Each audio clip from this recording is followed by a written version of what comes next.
Hi అండి, అందరూ ఎలా ఉన్నారు? నేను మీ శ్రీ వరలక్ష్మి రాజు. ఏంది వెరైటీగా ఈరోజు రెడీ అయ్యి వచ్చారనుకుంటారా?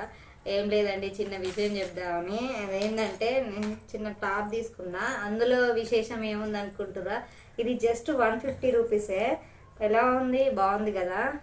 నాకు కూడా చాలా బాగా నచ్చింది. ఈ 150 రూపీస్కి టాప్స్ కూడా వస్తున్నాయి. నేను కూడా ఆశ్చర్యపోయినా. ఇది నేను మా కూరగాయల మార్కెట్లో అంగడి అంటారు కదా, అక్కడ పెడితే తీసుకున్నా. నేను మా ఆయన తిడతాడని ఇంకా నేను 100 అనే చెప్పింది. దీనికి నేను మ్యాచింగ్ గా నేను తయారు చేసుకున్న బ్యాంగిల్స్, ఇవి కుందన్ బ్యాంగిల్స్. నా కూతురికి నిద్ర వస్తుంది. హాయ్ చెప్పినానా? హాయ్. నేను ఎలా రెడీ అయ్యానో, ఈ డ్రెస్ నాకు ఎలా ఉందో కింద కామెంట్ సెక్షన్ లో కామెంట్ చేయండి. అలాగే మన వీడియో ఎవరైనా ఫస్ట్ టైం చూసుకున్నట్టయితే సబ్స్క్రైబ్ చేయండి. నా కూతురికైనా మన ఛానల్ ని సబ్స్క్రైబ్ చేయండి. అలాగే నాకు